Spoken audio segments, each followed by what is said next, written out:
ก้นยาวๆเนาะแล้วคักเนาะผู้ใดพาเฮ็ดเฮือนแบบนี้ย้ายขึ้นไปอยู่เทิงพี่เฮือนเพื่อนหมดแม่ไอ้กุยไอ้กุ้ยเนาะเขาดองลูกเช้าเขาดองลูกสาวเนาะเป็นมัดเป็นโกโก้พี่น้องเขาจะมาปูทางด้านโหนกโอมาโอ้มัดโตกันแล้วก็โค้งอิวโอ้แล้วก็เอาแป้นนี่มาปูเอาไว้ในมัดคือแบบนี้เห็นมัดนี่แบบนี้เนาะอันนี้คือเฮือนของชาวบ้านนี่เนาะเป็นเฮือนปูฮานดังเดิมพี่น้องเอ้ย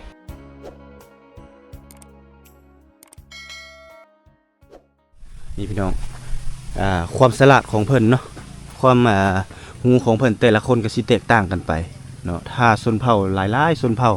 เนาะถ้าบนใดมีหน่อไม้หลายธรรมชาติหลายเขาเจ้าก็จะไปหาหน่อไม้อยู่ป่าอยู่ดงเนาะแต่ว่าชนเผ่าปะโกะในเขตบ้านแมวนี่บ่ตุกสังเกตเห็นบ่เขาเจ้าจะปลูกหน่อไม้เลี้ยงน้องหน่อไม้ที่มันสามารถป่งได้ทุกฤดูกาลถ้าเวลาเฮารดน้ำอะไรอย่างต่างๆมันก็จะป่งตลอดนี่บ่จำเป็นต้องไปหาไก่อยู่ใกล้ๆนี่ก็มาซับเอาแล้วก็ขึ้นไปแกงขึ้นไปต้มจ้ำเจียวกะปิอะไรอย่างต่างๆเนาะอันนั้นก็คือความสลาดของเขาเจ้าเนาะบ่จำเป็นต้องไปปลูกเครื่องปลูกของฝังอยู่ไก่เนาะปลูกอยู่เฮือนนี่ปลูกโกเดียว2โกก็ซ้ำสิกินแล้วพวกแตกเต็มเลยนี่เนาะหน่อไม้นี่เนาะอันนี้คือหน่อไม้เลี้ยงน้องนี่เรามาโปะอยู่นี่นะจุ่งไว้ตัวใดมันใหญ่เฮาก็เป็นไม้น้ำใสสามารถเอาไปเฮ็ดเฮือนเฮ็ดซ่านหรือว่าเฮ็ดคอกเป็ดคอกไก่คอกแบ่ได้เนาะแต่ว่าตัวโน่มันน้อยๆเฮาก็สามารถเอามาแกงกินได้เนาะอันนี้คือวิถีชีวิตของเขาเจ้านี่ทางนอกนี่เขาเจ้าก็จะมีห้องน้ำพี่น้องเนาะมีสุขอนามัยมีห้องน้ำนี่ห้องน้ำก็จะเอาสังกะสีเอาอย่างต่างๆนี่ตาบไปแล้วก็แล้วเนาะเอาเดี๋ยวจะพาท่านผู้ชมเลาะเบิ่งบรรยากาศหมู่บ้านอีกเทื่อนึงพี่น้องเนาะคักแถวนี้เนาะเฮาเบิ่งแล้วเฮาเห็นความดุมั่นขยันเพียรเนาะของชาวบ้านอยู่ในเขตนี้แต่ละหลังคาเฮือนนี่เฮือนหลังน้อยก็ตามหลังใหญ่ก็ยากเขาเจ้าจะมีหัวเป็นหัวคันเขตแดนเพื่อจะบ่ให้สัตว์สาบสิ่งลี้ลอดเข้าไปในเฮือนในซานของเขาเจ้าได้เนาะนี่เขาเจ้าจะเอาไม้ผ้าไม้ไผ่มาอย่างต่างๆแล้วเขาเจ้าจะเฮ็ดเป็นถ้าสมมติว่าตัวเก่านี่มันหักไปเขาเจ้าก็จะเอาตัวใหม่เลยได้เอาตัวใหม่มาประกบเขาเลยสารแล้วก็มาประกบเข้าเพื่อให้มันแน่นหนาถาวรกับตัวเก่านี่ตัวนี้เทคนิค3-4 ชั้นเลยเนาะอันนี้เริ่มเฮ็ดใหม่อีกนี่นะ2 ชั้น 3ทั้งชั้นตัวนั้นเนาะนี่อันนี้คือความดุมั่นขยันเพียรของชาวบ้านนี่อันนี้เฮ็ดเป็นทางไปเลยเนาะทางกับทางน้อยๆนี่พี่น้อง เป็นทางน้อยๆไปนี่อันนี้เงินบูฮานดังเดิมเขาจะยังรักษาเอกลักษณ์ของเขาเจ้าไว้อยู่เนาะคือซีเมนต์แต่รุ่นพ่อรุ่นแม่พวกอะไรเงินหลังนี้ก็ได้เพราะว่าหญ้าเนี่ยก็ถือว่าเก่าแก่พอสมควรที่ทางผู้ชมเห็นนี่เนาะนี่เงินแต่ละหลังคาเงินเนี่ยเขาเจ้าก็จะเฮ็ดหัวทางเข้าแล้วก็จะตันเฮ็ดแบบให้มันเป็นคือสปริงเลยเนาะนี่เขาเจ้าเฮ็ดเฮือนไม้ก็ยังอยู่ออกแบบทางอย่าออกแบบเก่าเนาะก็สิรักษาเอกลักษณ์เฮือนมุงหญ้าคือเก่าแล้วก็จะออกทรงเวียดนามเป็นเฮือนหลังน้อยๆแต่ว่าเป็นตะแพงเฮ็ดตอกๆอีกพี่น้องนี่ค่อยสะอ่อนแต่หัวมาเขียนนี่หัวเขาเจ้านี่โอ้ยเนาะคักอะลีเนาะเฮาก็สามารถเอาไปนำใช้ได้ถ้าสมมุติว่าเฮาบ่มีเงินบ่มีคำซื้อตะนางซื้อเหล็กอย่างต่างๆกันนี่แหละเอาเครื่องป้าของดงนี่แหละพี่น้องมาสานนี่มาสานเฮ็ดเป็นหัวเป็นหัวเป็นหาวนี่ได้เพื่อป้องกันสัตว์สาบสิ่งรวมถึงนี่แหละคนเฮาก็บ่สามารถปีนเข้าไปได้นี่ได้เนาะมันแน่นหนาถาวรแล้วก็มีเฮือนชนเผ่าปะโกะเป็นเอกลักษณ์เนาะที่ว่ามุงหญ้าที่เฮาเบิ่งแล้วมันสบายหูสบายตาพี่น้องมันจบมันงามแบบธรรมชาติเนาะเป็นเฮือนหลังน้อยๆตั้งอยู่ในชนบทมีหลายหลังคาเฮือนที่เป็นเอกลักษณ์ที่ยังรักษาไว้อยู่แต่สังเกตมึงว่าเฮือนเขตนี้นี่จะตั้งด้วยขี้หินเขาจะบ่ฝังดินเนาะเขาจะบ่ฝังดินในเขตนี้นะบ้านชวน เฮ็ดหยังพ่อเฒ่า โอ้อย่าไปให้บ่โอ้ไม่ใช่ไปให้เนาะไปให้ไปสวนคักเนาะดีรำไร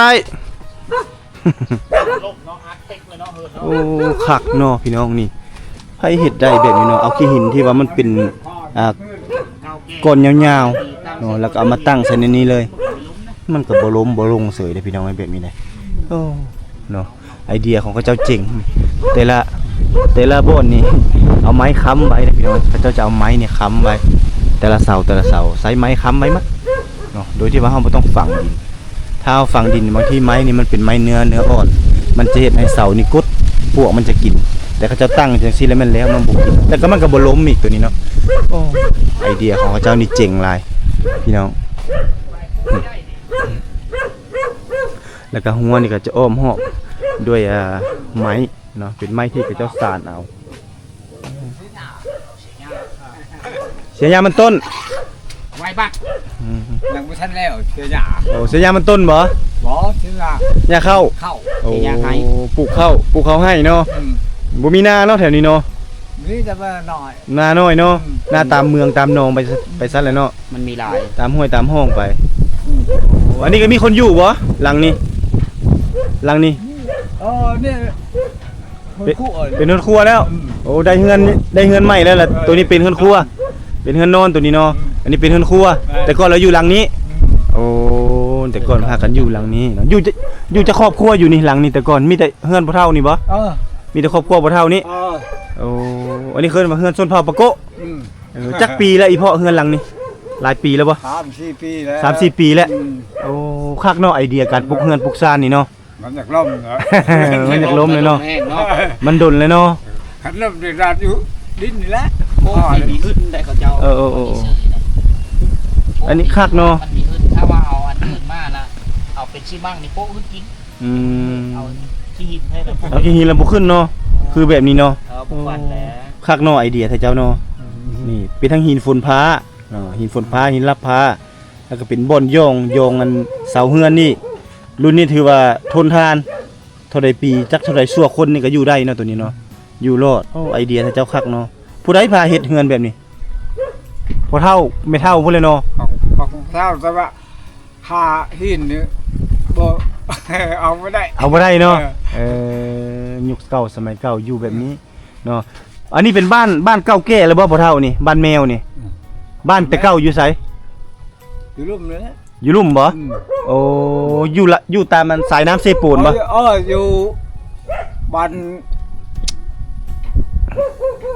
เวียดนามเฮ็ดนี่นะ โอ้อยู่ทางลุ่มนั้น ทางลุ่ม อยู่ทางลุ่มบ้านแต่เก่า อยู่ห้วยเกลียน ห้วยเกรียนโอ้อยู่ทางด้านลุ่มนั้นเนาะแต่ก่อนเลยแล้วย้ายขึ้น ประมาณชาวพี่แล้ว โอ้ย้ายขึ้นมาอยู่พี่ประมาณ20กว่าปีแล้วเนาะ แต่บ้านนั้น โอ้เขาเจ้าให้ย้ายขึ้นมาอยู่พี่บ่โอ้เขาเจ้าบุกเบิกพื้นที่ให้และจัดสรรให้แม่นบ่ บุกเบิก โอ้ภาครัฐบุกเบิกจัดสรรพื้นที่ให้ แม่น แต่ละครอบครัวละพากันขึ้นมาอยู่พี่โอ้อยู่พุ่นสะดวกสบายอยู่บ่อยู่ลุ่มพุ่น บ่ อยู่ลุ่มพุ่น ว่าน้อยดิน โอ้ดินมันน้อยหาอยู่หากินได้ง่ายอยู่บ่ น้อยดินมีละลายข้าวโพดนี่ก็ไอ้ยังเขาว่าน้อยดินบ่ครบ โอ้ดินบ่พอ มัน ดินบ่พอกันอยู่ ก็เลยเวลาย้ายขึ้นไปอยู่เทิงพี่ สำนี่ก็ เฮือน เพื่อนหมด ติดกัน ติด แล้วก็เว้าเรื่องอาหารการกินก็สิบ่พอกันเนาะก็เลยได้ย้ายขึ้นมาอยู่พี่ย้ายมาอยู่พี่มันสะดวกสบายเส้นทางเนาะดึงไฟฟ้าเข้าระบบน้ำประปาเริ่มเข้ามาเนาะน้ำไหลไฟสว่างมันก็สะดวกสบายอยากหาอยู่หากินก็กลับไปบ้านเก่าพุ่นเนาะ แม่น นี่พี่น้องแท้นี้ล่ะอาชีพเขาเจ้าเฮ็ดอีหยังพอ มีอาชีพมีแต่เฮ็ดไทย เฮ็ดให้บ่โอ้ปลูกข้าว ปลูกข้าว ปลูกมันต้นปลูกกาแฟก็ปลูกบ่แถวนี้ บ่มี บ่มีเนาะ บ่มี แต่ว่าเห็นปลูกน้อยๆน้อยๆเนาะ เขาปลูกแต่ว่าบ่งามดินนี่บ่งาม บ่งามบ่โอ้เขาคิดว่าสิปลูกกาแฟงามบ่งามเนาะแถวนี้เนาะยางโบงได้มีบ่แถวนี้ อย่าบ่มี มีเนาะ โอ้งามอยู่ เฮ็ดยางโบงนํเนาะอาชีพเพิ่นก็สิมีอยู่ 2-3 อย่างพี่น้องเอ้ยแต่ยางโบงนี่ก็ต้องรอประมาณ7ปี5-6 ปี 7 ปีจึงสามารถตัดได้ขายได้เนาะแล้วก็หาของป้าของดวงไปขายสิเนาะเฮือนหลังนี้ปลูกจักปีแล้วพ่อนี่หลังนี้จักปีแล้วนี่หลังเก่านี่ ประมาณ6-7 ปี 7 ปีเนาะเอาหญ้าอีหยังนี่หญ้าคาบ่มุงนี่ อยากค่ะ เอาหญ้าคาโอ้7 ปีแล้วเนาะเฮือนหลังนี้เนาะ ปีแล้ว พี่น้องเอ้ยเพิ่นอยู่มา7 ปีเลยนะพี่น้องเอ้ยเฮือนแบบนี้เลย เอาเฮือนเก่าแก่บูฮาน ทุก ดัง นี่ เดิ ก็ ม นี่ทุกเพื่อนอยู่กับบ่มี โอ้นี่พี่น้องอันนี้คือวิถีชีวิตของพ่อเพิ่นเนาะกระซามอันนั้นคือสิแม่นกระซามสมัยสงครามบ่น่ะแม่นบ่แม่นบ่นี่ ใช่ นี่นี่ บ่ อันนี้ตีเอาเนาะนี่เนาะเป็นโยมเนาะนี่เนาะนี่พี่น้องเป็นหม้อเป็นอ่างล้างมืออันนี้เป็นกระยังกระพาเพิ่นได้นี่นะเพิ่นสิเอาไปให้ไปสวนนะจังหน่อยนะ แม่ให้ช่วย อีแม่สิไปบ่ไปให้เนาะอันนี้ภาษาเจ้าเอิ้นอิหยังอันนี้ภาษาไทยเจ้า อัดเต้ อักเต อัดเต้อัดเต้ ฮัตเต อัดเต้ อัตเต โอ้อัตเต โตไออีกุย ไอ้กุย ง่ายแม่ไออีกุย ไอ้กุยเนาะ Ừ. นี่โอ้คักนอกกอกจ้ะเนาะสุบปอกสุบปอกเลย ชุบเรื่องบอกอะไร เอ อีกเรื่อง ไปให้แล้ววันนี้เนาะ เออ เอาเด้อหน้าตาเด้อพอเด้อนี่พี่น้องพี่แม่เพิ่นสิกำลังสิไปให้ลานก็ไปนำบ่อาเจ้านี่ พ่อมันอยู่ ยังพ่อ โอ้ยังพ่อเนาะนี่ เดี๋ย พี่ ว น้อง แค่ละกายา เอาแค่ละเจ้าดอก อืม โอเค อันนี้เลยมัน บ้านดอก ขาดบ่ได้แล้วนี่เนาะเอาไปให้ก็ต้องเอาไปนํเนาะ เออ อันนั้น อันนี้เลยแม่นอันอยู่ในคอแล้วแม่นคาโดงนั่นน่ะเนาะของคาโดงนั่นแม่นบ่นี่หมักปัดจะมีหมักปัดพี่น้องเนาะ เออ เป็นอยู่ในนั้นโอ้แต่ก่อนนี่ถ้าว่ามาเต้งเอากันนี่ต้องได้มีตัวนี้บางทีอันนี้ของลูกสาวบ่จักนี่คาดองลูกสาวบ่จัก เออ แม่นบ่ เออแม่น คา เขาดองลูกเช้า คาดองลูกสาวเนาะ เออ เพลงบ่อันนี้เพลง แพ บ่ ง เท่าไรนะฮะ บ้านแสนหนึ่ง เซนกีบนี่ แสนกี่ หมดนั่นบ่หรือว่าอันเดียวน้อยๆนี่บ่ เขียนกีบ เซนกีบบ่ นี่ มีจะแพ้พอแม่ชื่อของเขานะ โอ้อันนี้สมมุติว่าแบบมีงานดองงานหยังต่างๆ แล้วมันค่าสินสอดค่าดองแล้วต้องมีตัวนี้เนาะของชนเผ่าปะโกะนี่เนาะป้าบ่ได้ตัวนี้เนาะ ตัวไหนอันนี้เดี๋ยวข้อคนนั้น ในโคนี่นะ เป็นขดองลูกสาวแล้วบ่ ค่าดองลูกสาวตัวนี้ เขาดองลูกเช้า ค่าดองลูกสาวได้นี่ได้ โอ้เขาแต่งงานแล้วเขาเอาอันนี้มาปรุงให้ไม่เท่าเนาะ เออ อันนี้แห โอ้ ละ คันแม่นเท่าอยากได้ลูกสาวเจ้าก็ต้องมีอันนี้ไปมาให้เจ้าเนาะ ตามพี่ตามคลองตัวนี้ตัวนี้ มีหม้อเนี่ย อ๋อมีขายบ่อยู่ตลาดมีขายบ่ มีบ่ บ่มี ตลาด บ่มี ต้องได้เฮ็ดเอาเอง เออ โอ้เฮ็ดเลยจึงได้ลูกสาวเนาะนี่เนาะแค่เท่ามีนี่ แต่บ่มีนี่แหละบ่ได้เนาะ บ่ได้ลูก แพ สาว ง เพลงบ่ เออแพง แค่ไลฟ์เป็นเงินนี่เท่าไหร่นี่เท่าเลยแค่ตีเป็นเงินเฮานี่ เอามาให้เป็ดละชงแชน โอ้อัน สอง โค แส อัน ล นึ อง งโดนะ อันหนึง200,000 เออ เป็นคอละ โคเนาะโคละ 200,000 200,000 เออ มี10โคนี่ก็โท 10คอก็2 2 ล้านพุ่นแหละ อ๋อประมาณนี้เนาะ เออ จะเป็นมุกเป็นอันนั้นเนาะ เป็นหมักปัด แม่น เครื่องประดับกาย ๆอ้าวไปวันนี้ไปให้มื้อนี้ ที่คอกบ้านเฮาในกะค่ำ เปาะวันนี้เนาะ โป๊ะเนาะ โปะเนาะบ่แม่นเปาะเนาะ ที่ได้ โปะพี่ได้ กางเราลุ่มเนี่ยกันไป ไปเอาลุ่มเราไป ไปให้คันภาษาปะโกะแล้วโปะพี่ได้ โปไปได้ ไปให้เนาะ ไปได้ พี่น้องโอ้คักเนาะหัวเจ้านี่เนาะไอเดียบ่ธรรมดาเลยพี่น้องเฮ็ดติดเลยอ้าว แม่ บ๊ายบายเอาใจเด้อ ต้องนุ่งป้าไม่พูดเยอะ อันนี้แหละพี่น้องคือเงินซ่านของเพิ่นอยู่ในเขตนี้เนาะที่ประตุกได้มีโอกาสเดินทางมาเก็บเอาภาพบรรยากาศยามเช้าๆเนาะเขาเจ้าก็เริ่มพากันไปเฮ็ดเวียกเฮ็ดงานก็คือไปเสียหญ้าเข้านี่ไปเสียหญ้ามันต้นนี่พี่น้องเนาะ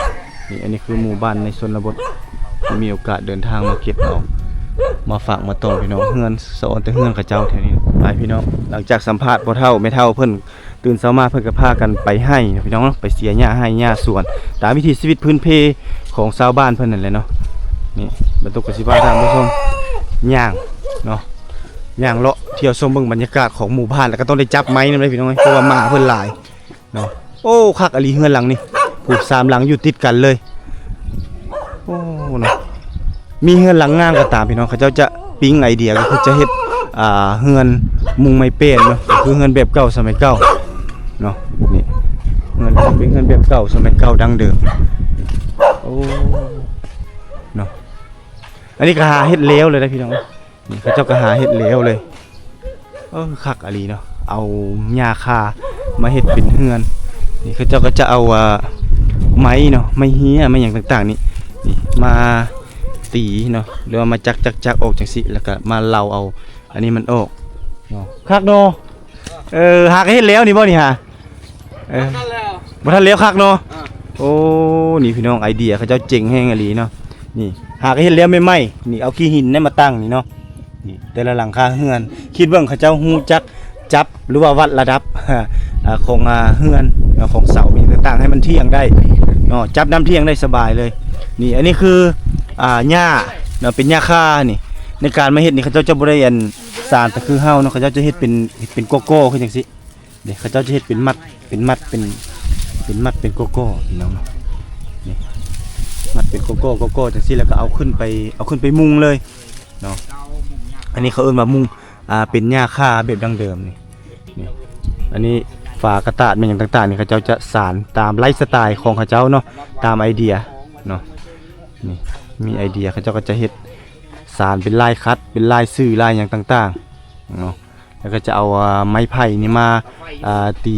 อ้อมเพื่อจะให้มันทนทานพี่น้องเอ้ยให้มันทนทานได้สบายเลยแล้วก็ลายนี่ก็งามพี่น้องเอ้ยลายก็งามอีกได้ตัวนี้คือขั้นตอนเลยใหม่ๆได้เห็นน้ำกันพี่น้องเนาะแต่ก็จะมีทันสมัยเข้ามาในแล้วเพราะว่าเพิ่นมีเหล็กตะปูตอกในเมื่อก่อนนี่เขาจะใส่หวายมาเลยนะนี่อันนี้เขาจะใส่หวายเอาหวายมัดเมิดเนาะนี่เขาจะโบปะเลยตัวนี้เนาะเขาจะมาปูทางด้านโหนกออกมาอีกแล้วก็จะเป็นบนไว้เครื่องเนาะเป็นบนไว้เครื่องไว้ของมีอย่างต่างๆโอ้คักเนาะงามเนาะเฮือนเนาะงามเนี่ยอันเฮือนทุกยากทุกจนบ่มีเฮือนไม่บ่มีเฮือนก้อมีแต่เฮือนนี่มีแต่เฮือนเดี๋ยวนี้เนาะจัดตัดไปตัดเองเลยโอ้อันนี้หญ้านี่ก็ไปเกี่ยวเองโดยไปเกี่ยวอยู่ภูพูดเลยเนาะแม่นอันนี้คือหญ้าหยังหญ้าคาหญ้าภาษาเฮาเอิ้นปรังปรังเนาะคันว่าภาษาลาวเอิ้นหญ้าคาเอามาเฮ็ดนี่เฮ็ดจักคนนี่2ผัวเมียบ่เฮ็ดนี่2ผัวเมียเฮ็ดคนอื่นเฮ็ดช่อยเอาคนอื่นมาเฮ็ดช่วยนำหาไม้ตามป่าตามดงนี่แหละเนาะคักอลีพี่น้องเอ้ยเฮือนเพิ่นนี่เนาะอย่าได้จักหลังเด้เนาะเอาป้าไว้อยู่เฮือน จ้างไปเฮ็ดแน่ๆอยู่เฮือนนี่อยู่บ้านนี่ค่อยก็อยากได้คือกันเฮือนบัดนี้มันคักงามนอนอยากได้เฮ็ดแบบนี้ออกแบบเนาะเบิ่งแล้วก็เอามือเฮ็ดเนาะคักอลีพี่น้องเอ้ยถือว่าหญ้าคานี่ถือว่าคันไปเกี่ยวนี่เป็นมันแล้วเนาะเดินน่ะเนาะตัดเอาจนจำดินเลยบ่แม่นเอาจนจำดินจำเงาเลยนะพี่น้องให้เอามาเฮ็ดคันบ่เฮ็ดยันนี่บ่มีเฮือนครัวเฮ็ดนี่เก่าแล้วอันนี้เฮ็ดเฮือนครัวบ่นี่โดยเฮือนครัวบ่แม่นเฮือนนอนเนาะเฮือนนอนกับพูนเฮือนนอนกับหลังใหญ่คือกันอันนี้อะไรเป็นหลังน้อยแล้วอยู่นี่นี่พี่น้องไอเดียของเขาเจ้านี่บ่ธรรมดาจักมือเลยเฮ็ดเฮือนนี่เป็นเดือนแล้วยังบ่ทันแล้วบ่มีเงินจ้างมีแต่เฮาเฮ็ดเองคันมีเงินจ้างกันแล้วไวเนาะแล้วไวอันนี้แม่นบ่มีเงินจ้างเพิ่นว่าก็เลยเฮ็ดเองเนาะเฮ็ดเองนี่แหละมันจังละเอียดพี่น้องเอ้ยละเอียดละโอได้พี่น้องเอ้ยนี่อันนี้ไอเดียของเขาเจ้าเฮ็ดนี่เนาะนี่คือกันเลยเนาะเอาอันนี้เอาเป็นไม้ไม้ไล่เนาะเอาไม้ไล่ซุบเข้าไปในพุ่นแล้วก็โค้งเนาะมัดต่อกันแล้วก็โค้งอิ่วไปใส่เจนี่พี่น้องนี่คักอะไรเดียวบ่ได้แล้วนี่หลายคนเฮ็ดต้อง2คนเนาะหลายๆคนเนาะเพราะว่าต้องได้มัดจับช่วยกันเพราะว่าเพิ่นมัดอิ่วแล้วก็ต้องได้มัดอิ่วแล้วก็ต้องได้มัดพี่น้องคักอะไรเนาะเงินเพิ่นนี่เนาะนี่ฉันก็ได้เรียนไปตัดเองถือว่าออกแบบมาเพื่อแบบคนสร้างเพื่อเฮ็ดนี่ก็บ่ธรรมดาเด้ตัวนี้สิเป็นประตูตัวนี้ประตูแต่เขาเจ้าก็ตัดนี่อันนี้แม่นเป็นฟาอันเดียวแต่ว่าเริ่มมาตัดได้นี่ตัวนี้ตัดออกคักอะไรได้พี่น้องมั้ยคันขึ้นเฮือนใหม่ดิแก้ฮีดก้อนได้ต้องแก้ฮีดก่อนจะขึ้นได้ไก่บ่ละหมูเอาหมูเอาไก่แก้ฮีดกันเฮือนอันขึ้นเฮือนใหม่นี่แก้ฮีดแต่คนปะโกะเฮาต้องได้มีฮีดก่อนเนาะกินหมูกินไก่ก่อนจึงสามารถขึ้นอยู่ได้เป็ดแก้ฮีดบ่ได้เป็ดนี่เป็ดบ่ได้เนาะเป็ดบ่ได้ไก่กับหมูได้ไก่น้อยชำนี้ก็ได้แก่ครอบผีพระบุรุษผีบรรพบุรุษเนาะ ครอบพี่ครอบสร้างเพิ่นพี่น้องเลยแล้วเพิ่นสิสามารถขึ้นอยู่ได้ แก้ฮีตก่อน เอามือหน้าให้หัวหน้าเฮ็ดช่วยเฮาที่ทุกข์ยากแต่บ่มีเงินอยู่ ได้ เอา ขอเนี่ยขึ้นเบิ่งได้บ่เทิงเฮือน เบิ่งได้ ได้เนาะ ได้ อ้าวเบิ่งสิขอเนี่ยขึ้นไปเบิ่งเทิงเฮือนเพิ่นก่อนคักเนาะโอ้นี่ปงเยี่ยมอันนี้เนาะประตูปงเยี่ยมตัวนี้อันนี้ขึ้นเทิงเฮือน เอาขึ้นทางเฮือนก็ได้ ขึ้นได้เนาะ ได้ ขอเนี่ยขึ้นเด้ออันนี้ประตูเนาะนี่เนาะ ประตู โอ้ ยังบ่ คักเลย ทันแล้วมีแต่อันนี้ กรึบเรียบร้อย ออกมาทางนี้เนาะโอ้คักเว้ยนี่สารลายคัดอีกแล้วพี่น้องงามๆเลยไปเฮ็ดนี่ฮักอะเฮ็ดไม่ไหม้เลยแต่ว่ายังบ่ทันแล้วเทื่อได้นี่เนาะนี่โอ้เอาเตาไฟอยู่ข้างกลางเนาะเตาไฟสิอยู่ข้างกลางเฮือนตัวทางเทิงนี่เพิ่นจะเฮ็ดเป็นบ่อนไว้เครื่องพี่น้องเนาะนี่ตัวนี้เป็นบ่อนไว้เครื่องโอ้แล้วก็เอาแป้นนี่มาปูเนาะโอ้เอาตัวนี้มาปูแล้วก็เครื่องโคนก็จะไว้เทิงนี้ โดยเครื่องข้องเอาไว้ทางนี้ โอ้แบบเฮาเป็น วันนี้เห็นดังไฟ โอ้ตัวนี้เป็นบ่อนดังไฟ โดย แล้วก็สิเอาขี้ดินขึ้นมาใส่เห็นบ่ โดยแม่น แล้วก็ดังไฟอยู่ในนี้ถ้ายามหนาวก็นอนนี่เลย นอนนี่เลยหั่น นั่ง นั่งอยู่นี่นอนอยู่นี่พี่น้องเนาะอันนี้คือเฮือนของชนเผ่าปะโกะก็สิประมาณนี้พี่น้องเนาะนี่หญ้าก็จะเป็นหญ้าคาหญ้าเฟกแล้วแต่หญ้าพี่น้องก็จะไม่เป็นเฮือนทรงกรุ๊ปแต่ตัวเป็นเอกลักษณ์แท้ๆนี่ก็ถือว่าสุดยอดเลยแหละแต่รุ่นพ่อรุ่นแม่พาสร้างพาเฮ็ดมาได้เฮือนจังซี่เนาะนี่ถ้าว่าเอาเครื่องกรองอยู่นี่มันหลายเนาะมันจะบ่มีบนไว้เขาจึงจะเฮ็ดตัวนี้ไว้นี่ซันตัวนี้เป็นซันวางเครื่องวางของตัวนี้สิเป็นปงเยี่ยมนี่แต่เขาจะตัดแล้วนี่เป็นฝาอันเดียวเขาจะสานแล้วเขาจะตัดอีกตัดแล้วก็เอาไปเฮ็ดฝาเนาะฝาเพื่อเขาจะไขนี่ตัวทางด้านเทิงโอ้คักเว้ยละเอียดจบงามไม้ยังนี่เอามาเฮ็ดนี่ตัวนี้เขาเอิ้นไม้ยังนี่ ไม่ล่วง ไม่หลวงถ้าเจ้าบ้านเอิ้นไม่หลวงบ่ไม่เฮียบ่ บ่ประชาปะโกะเฮาเอิ้นน่ะบุ้ง บุ้ง อืม โอ้ตัวนี้ภาษาปะโกะเอิ้นว่าบุ้งอันนี้เอิ้นว่าไม้หลวงเนาะนี่เป็นไม้ชนิดเดียวกันกับตัวนี้แม่นบ่ แม่น โอ้นี่พี่น้องนี่ไม้ตัวนี้บ้องยาวๆก็จะสิเกิดตามป่าตามดงตามภูตามผา น้อยหันตัดอันตัวนี้อันเอาแต่ใหญ่ โอ้ตัวนี้ใหญ่ รุ่นน้อยละตัวนี้เนาะรุ่นน้อยนี่พี่น้องนี่เอาไม้ตามภูตามผาเนี่ยเอามาเฮ็ดเป็นเฮือนเป็นซ่านตัวนี้เป็นสันวางตัวใหญ่เด้อตัวนี้นะอันนี้ก็สิไว้เครื่องอีกเป็นผ้าห่มผ้าปกเวลาเฮานอนผิงไฟอยู่นี่ปุ๊บตื่นสมาแล้วก็เก็บเมียนเรียบร้อยแล้วก็เอาขึ้นมาไว้เทิงนี้ แม่น เนาะเพื่อให้มันกว้างเนาะแต่ก่อนนี่คันเฮาบ่มีเหล็กตะปูคือจังซี่นี่ยังบ่ทันสมัยนี่เอาไว้ เฮาเอาไว้ในมัดคือแบบนี้หันมัด นี่แบบนี้เนาะ ใช่ นี่พี่น้องนี่จะเป็นแบบนี้แต่นี่เป็นยางแล้วนี่เพิ่นเอายางพี่น้องเฮ็ดเนาะอันนี้คือไอเดียของชนเผ่าปะโกะงามคักเฮือนเพิ่นนี่ละเอียดโลคันเฮ็ดนี่กลุ่มประมาณ10ปลาย20ปลายปีเพิ่นได้นี่เลย 10 ปีก็อยู่ได้ 10ปีได้เนาะนี่เนาะ มันมุ่งในแป้งไม้นี่ โอ้ มีแต่5 ปีนี่มุ่งตัวนี้ โอ้ตัวนี้เป็น5ปีเนาะตัวทั้งเทิงนี่เนาะหลังคาระบบหลังคาพี่น้องเนาะได้กลุ่มประมาณ5ปีแล้วเพิ่นก็ต้องได้แปลงใหม่หมด นี่10 ปีก็ได้ ก็ได้เนาะสำหรับฝานี่ประมาณกลุ่มประมาณ10ปีเพิ่นมาเนาะอันนี้คือเตาไฟพี่น้องเนาะนี่เตาไฟของเพิ่นนี่เพิ่นก็จะเอาไม้มาสานใส่อยู่นี่เนาะสานเพื่อจะเอาขี้ดินมาประกบใส่อยู่นี่แล้วก็โตะคัดเรียบร้อยได้อันนี้คือไอเดียโอ้ยเจ๋งแห่งลีพี่น้องเนาะคักบรรทุกมาเนี่ยบรรทุกยังประทับใจพี่น้องเนาะมาเห็นแล้วรู้สึกว่าประทับใจเนาะแล้วก็กินใจเฮือนซานของเพิ่นคือลักษณะคือจังซี่อ้าวขอบใจหลายๆเด้ออยู่ดีมีแฮงมื้อหน้าจังสิมา ยังบ่ทันกินข้าวอันขึ้นกินข้าว โอ้ได้แล้วขอบใจหลายๆขอบใจหลายๆโอ้ความมีน้ำใจของเพื่อนพี่น้องเนาะส่วนไปกินข้าวอยู่เทิงเฮือนอันนี้คือเขาเอิ้นแสดงถึงความมีน้ำใจแล้วก็ประเพณีอันดีงามของเผ่าปะโกะพี่น้องเนาะนี่อันนี้คือเฮือนของเผ่าปะโกะเพิ่นเนาะเป็นเฮือนหลังงามๆย่อยๆลงมานี่ก็บ่ได้พี่น้องต้องได้ตัดมันจะงามนี่ต้องได้เสยเอาก่อนนี่เสยตัดมันจะงาม ทันแล้ว ตัวนี้นี่คันว่าผมนี่ก็ยาวแล้วผมนี่ มันต้อง ทันแล้ว มันต้องได้ตัดเนาะจะงามเนาะ ขอบใจเด้อมื้อหน้ามันเชิญเฮ็ดซอยเฮือนใหม่ๆหันงามเด้อ โดย เด้อ โดย เดี๋ยวนี้เฮาทุกข์ยากแล้วบ่มีเฮือนอยู่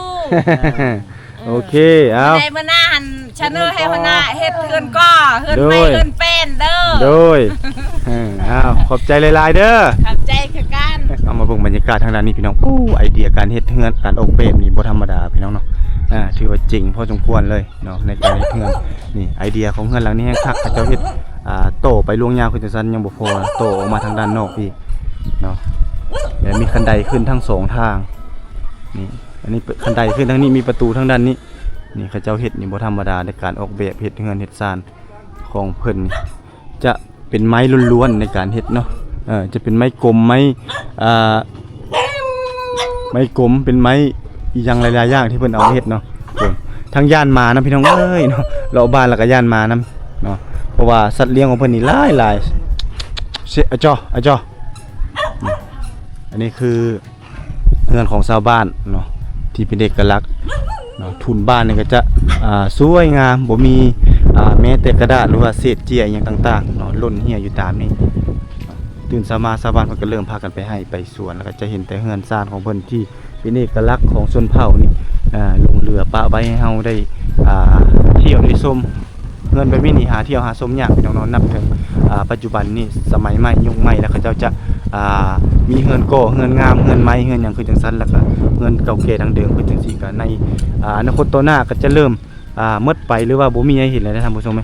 นี่เขาเจ้าตัดตีนมันเนาะตัดตีนเนี่ยของสายคาเนาะให้มันงามๆเพียงกันลิดเลยพี่น้องนี่แล้วก็มีไม้ที่เขาเจ้าเอ็ดเอาหัวนี่อ้อมเอาเนาะแล้วก็ทุนบ้านก็จะสะอาดสะอ้านดีจะบ่มีน้ำหรือว่าบ่มีสิ่งเปื้อนอยู่ในทุนบ้านหรือว่าเดินบ้านของเขาเจ้าเลยนี่โอ้ทางนี้กำลังกาเบียกาแฟพี่น้องนี่กาเบียกาแฟเพื่อจะไปปลูกเขตนี้เนี่ยเหมาะสมเกี่ยวกับการปลูกกาแฟเพราะเป็นอากาศหนาวเนาะอากาศหนาวพอดีอยู่เลยพี่น้องถ้าว่าเป็นช่วงหน้าฝนเนาะหรือว่าหน้าประมาณเดือน12เนาะเดือน12ยามหูดข้าวปลูกข้าวนี่น้ำหมอกมันจะกระจายทั่วบริเวณหมู่บ้านเนาะนี่ดังที่เราเห็นเนาะจะมีฝนฝอยลงมาแล้วพี่น้องยามเดือนนี้เดือน7ได้พี่น้องนี่เดือน7เริ่มมีฝนฝอยลงมาถ้าเป็นเดือน11เดือน12แห้งกระเตกเลยเราจะพบกับทะเลหมอกที่ปกคลุมหมู่บ้านเนาะ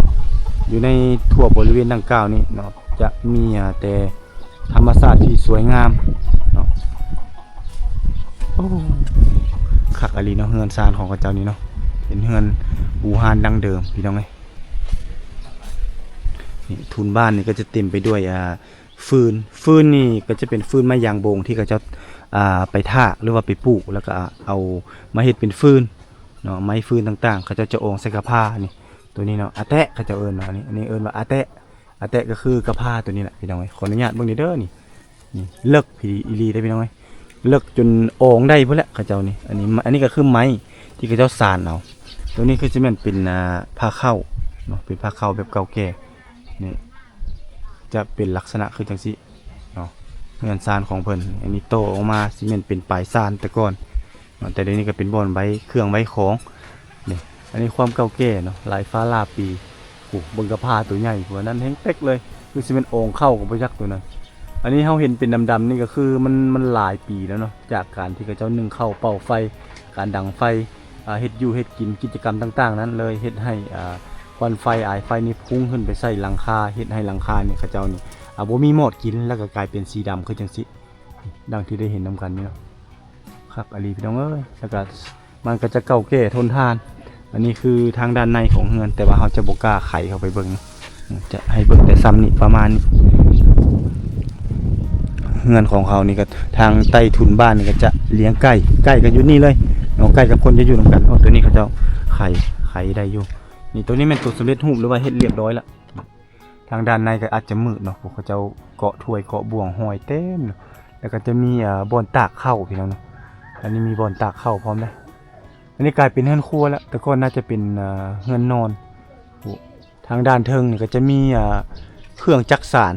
อุปกรณ์อย่างต่างๆแล้วก็จะมีผู้เครื่องปลูกของฝังเป็นมักสาลีเนาะในการปลูกก็จะห้อยไว้จังซั่นเนาะอันนี้คือหมู่บ้านแมวพี่น้องเนาะ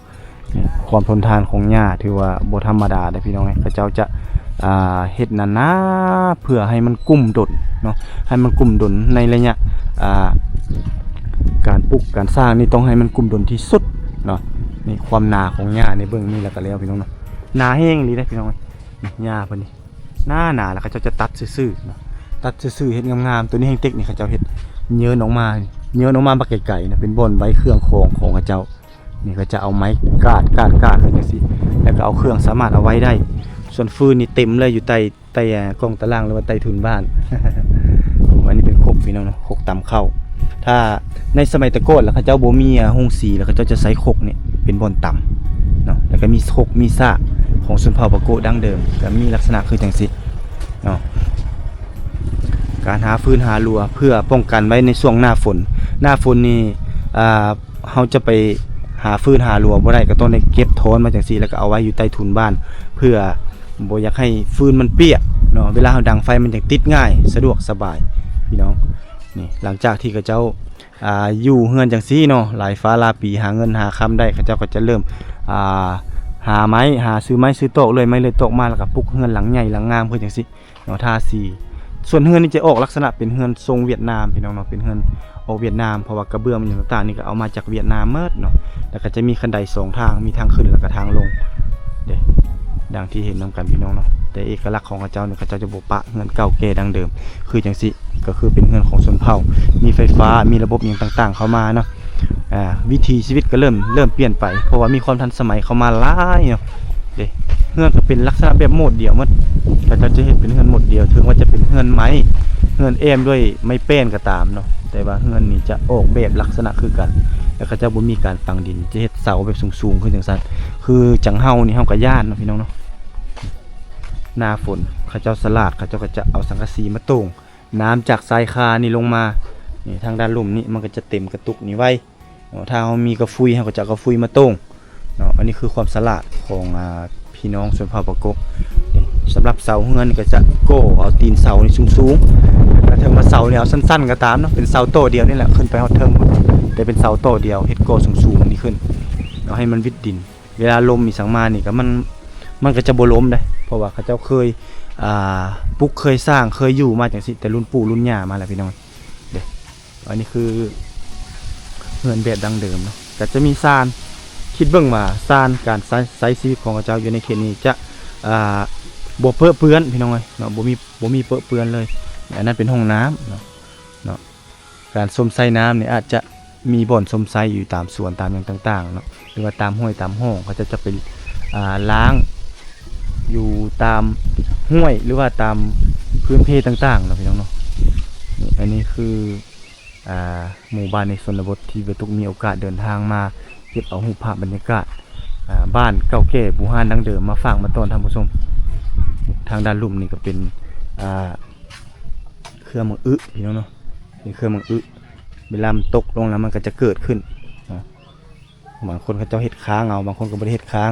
ตัวนี้ก็สามารถปลูกผักบัวได้นี่เนาะอยู่ปลายซานปลูกผักบัวพร้อมบรรยากาศดีเนาะน้องมีฝนลงมาตลอดเลยฝนกำลังโพยพุ่งลงมาเลยเส้นทางการเดินทางมากก็ถือว่าช่วงนี้ก็ถือว่ายังพอมาได้อยู่แต่ถ้าฝนตกนี่ก็จะยากอยู่บนทางนะเพราะว่าเส้นทางนี่ถืออาจจะลำบากอยู่พี่น้องเนาะคักเนาะเฮือนนี่คือสิหลายปีแล้วเนาะหลายเลยเนาะหลังนี้เนาะหลายปีแล้วพี่น้องไอ้เฮือนนี่โอ้ถือว่าหญ้านี่แล้วน่ะสิไปก่อนเนาะถ้าสมมุติเราเห็นนานี่ก็สิกุ้มหลายปีอยู่แม่นบ่นี่พี่น้องเฮือนนี่จะออกหมดเดียวหมดเลยเนาะเงินหลังนี้จะออกหมดเดียวตัวนี้เนาะแปลกเนาะนึงเนาะเขาจะเฮ็ดกระเทิบกระตึบออกมาทางหน้าอีกคักพี่น้องเฮ็ดแซกออกมาทางด้านหน้าอีกเนาะ ส่วนหลักก็จะเป็นเฮือนมุงหญ้าเนาะแต่เอกลักษณ์นี่เขาจะรักษาตัวนี้ไว้เนาะคือเฮือนหลังนี้ตัวนี้ก็หลังนึงแม่นบ่เป็นครอบครัวนึงอีกตัวนี้ก็เป็นอีกครอบครัวนึงตัวนี้ก็ครอบครัวนึงอีกโอ้นี่มีหลายครอบครัวเนาะนี่เอกลักษณ์ของเขาเจ้าถือว่าเขตนี่มีความดุมั่นขยันเพียรเนาะสังเกตจาก